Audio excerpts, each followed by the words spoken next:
இந்த இசை வெளியீட்டு விழாவுக்கு என்னை அழைத்த என்னோட பிஆர்ஓ சதீஷ், சுந்தர் அண்ணன் அண்ட் என்னோட செல்லக்குட்டின்னு தான் சொல்லுவேன், சுரேஷ் அண்ட் தர்மா.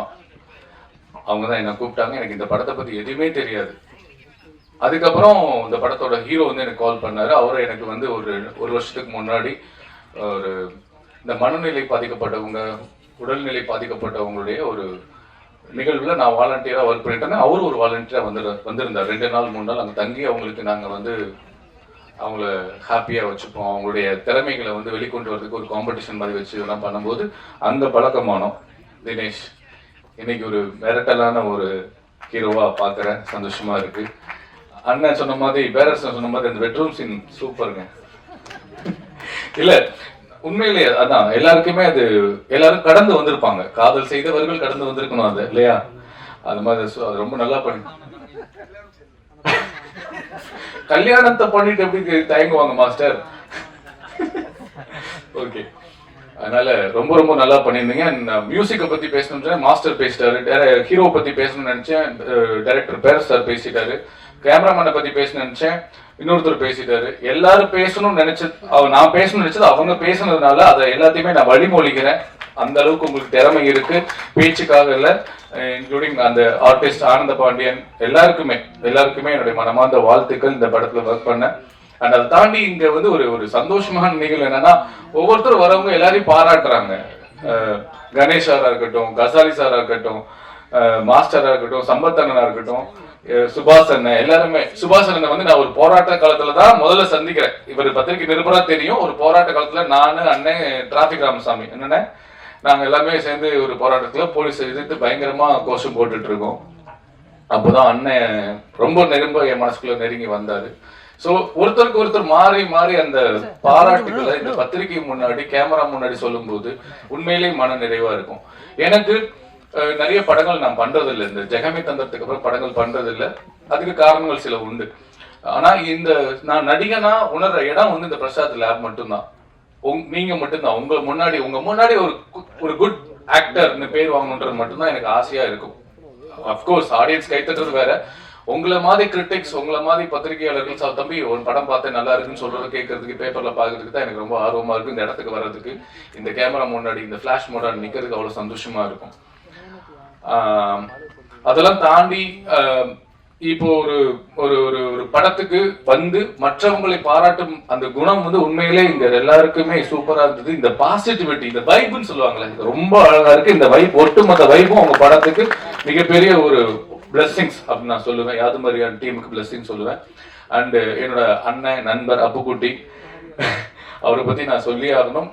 சுந்தரபாண்டியில இருந்து நாங்க ஒன்னா நடிச்சு பழகி உறவுகளா வளர்ந்துட்டு இருக்கோம். இப்போ நானும் அண்ணனும் ஒரு படம் பண்ணியிருக்கோம், சாயாவனம் சொல்லிட்டு. செப்டம்பர்ல ரிலீஸ் ஆக போகுது. 2 பேருமே நடிச்சிருக்கோம். சூப்பரா மிரட்டி இருக்காரு அண்ணன்.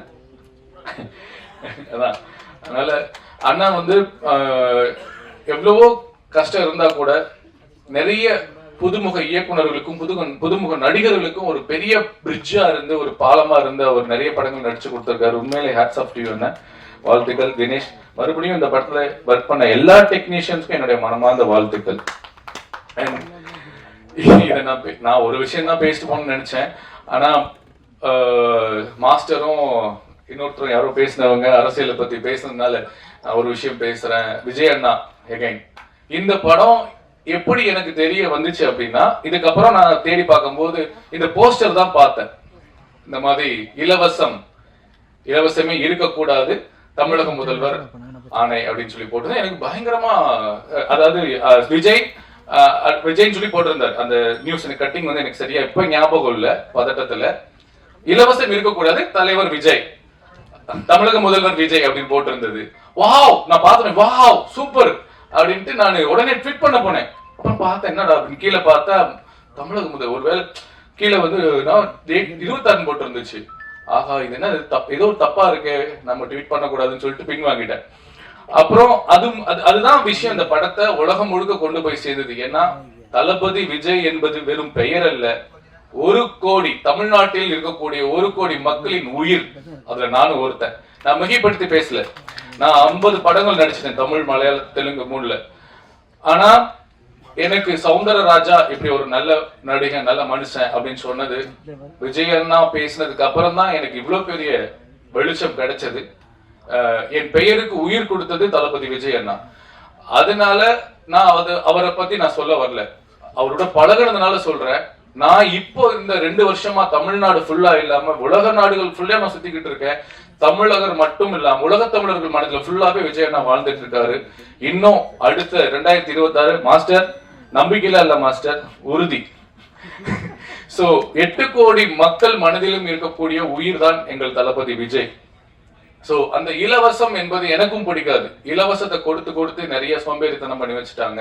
கல்வி, மருத்துவம், விவசாயம் இந்த பேசிக் நீட்ஸ்க்கு மட்டும் இலவசம் இல்லாம ஊக்கத்தொகையா இருக்கணும்னு நான் ஆசைப்படுறேன். இது என்னுடைய பர்சனலா இருந்தது. அது விஜய் அண்ணா பாயிண்ட் ஆஃப் வியூல இவர் சொன்னது எனக்கு ரொம்ப ரொம்ப கனெக்டா இருந்தது. கோபி டைரக்டர் சொன்னது எனக்கு ரொம்ப, அப்ப யோசிச்சு பாருங்க, இன்னைக்கு இருக்க யங்ஸ்டர்ஸ்க்கு எல்லாமே அந்த இடத்துக்கு வந்துட்டாங்க, ஒரு மாற்றத்தை விரும்பி வந்துட்டாங்க.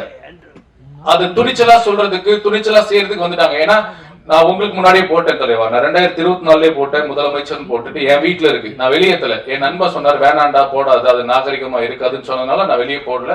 2024 காலண்டர் நான் முதலமைச்சர் அடிச்சு நான் எல்லாருக்குமே கொடுத்துட்டேன் என்னுடைய சொந்த பந்தத்துக்கு. சோ அதுல நான் உங்களோட சீனியர், நான் பெருமைப்பட்டுக்கிறேன். சோ நீங்க தைரியமா நீங்க வந்து உங்க படத்துல வச்சு அதை வெளிப்படையா போட்டு அதை ரொம்ப ட்ரெண்ட் பண்ணது ரொம்ப ரொம்ப நல்லா இருந்தது. அது ஒரு நல்ல விஷயத்துக்காக. சோ இதெல்லாம் பேசும்போது ஒரு சின்ன கோபமும் வருது, இங்க பதிவு பண்ண வேண்டிய கட்டாயம் இருக்கு. கலையும் அரசியலும் இல்லாம எந்த ஒரு மனிதனின் வாழ்க்கை முழுமை அடையாது. அரசியல் பேசாதப்பா இது ஆடியோ லான்ச் அப்படின்னா எப்படி, கலை பேசாதப்பா இது பொது இடத்துல கலை பேசாதப்பா அப்படிலாம் கிடையாது. ஒவ்வொரு மனிதனின் வாழ்க்கையிலும் அவனுடைய முழுமை, கலையும் அரசியலும் இல்லாமல் முழுமை அடையாது. அப்புறம் எப்படி நாங்க அரசியல் பேசாம இருக்க முடியும்? சோ நேத்து பாருங்க, ஒரு லாக்அப் டெத்ல செத்து போன அஜித் குமாரோட தம்பிக்காக, அவனுடைய நீதிக்காக தமிழக வெற்றி கழக தலைவர் எங்கள் தளபதி விஜய் அவர்கள் போராட்டத்தை வந்து பண்ணணும்னு சொல்லி கவர்மெண்ட் கிட்ட பர்மிஷன் வாங்கி இருக்காங்க. இதுவரைக்கும் எந்த கட்சிகளுக்கும் போடப்படாத கண்டிஷன்கள், கட்டுப்பாடுகள், விதிமுறைகள் காவல்துறை வந்து விதிக்கிறாங்க. எனக்கு காவல்துறை பார்த்தா எனக்கு எப்பவுமே ஒரு பெரிய பாவமாவும் இருக்கும், கோபமாவும் வரும். ஏன்னா எந்த கட்சி ஆட்சி வந்தாலும் அந்த ஆட்சி தலைவர்கள் தான் அந்த உள்துறை அமைச்சரா இருப்பாங்க, அவங்க தான் காவல்துறை கீழே வச்சிருப்பாங்க. எடுத்துக்காட்டுக்கு இப்போ கலைஞர் ஐயா முதலமைச்சரா இருந்தாங்கன்னா அன்னைக்கு வந்து ஜெயலலிதா அம்மா வஞ்சிக்கப்படுவாங்க. எந்த காவல்துறைக்கோ அதே காவல்துறை போது அவங்கள போய் அரெஸ்ட் பண்ணும். என்ன அப்போ காவல்துறை யார் கேட்டு வேலை செய்தீங்க? காவல்துறைக்கு என்ன என்ன நேர்மை இருக்கு இங்க இருக்கிறது நான் கேட்கிறேன். இல்ல இது அதுதாங்க, அரசியல் இல்லாம முழுமை அடையாதுன்னு சொல்ல வரேன் நானு. இத நான் படத்தை பத்தி பேசுறேன் சார். ஓகே, இருந்தாலும் நீங்க எவ்வளவு இந்த மாதிரி அடக்குமுறைகளை கொடுத்தாலும் எங்களை தமிழக வெற்றி கழகத்தையும் தமிழக வெற்றி கழக தலைவர் விஜய் அவர்களையும் எங்களுடைய தோழர்களையும் நீங்க அடக்கினாலும் மீண்டும் மீண்டும் விடுவோம். நாங்கள் மக்களுக்காக மண்ணுக்காக உழைக்க வருவோம் என்பதை கூறி ஒரே ஒரு விஷயத்தை சொல்லிக்கிறேன். போராட்டம் பண்ணி மக்களுக்காக மண்ணுக்காக கம்யூனிஸ்ட் கட்சியும் சரி இல்ல விடுதலை சிறுத்தைகள் கட்சிகள், நீங்க எல்லாருமே நல்லா தெரிஞ்சுக்கோங்க, எல்லாமே நல்லா தெரிஞ்சுக்கோங்க.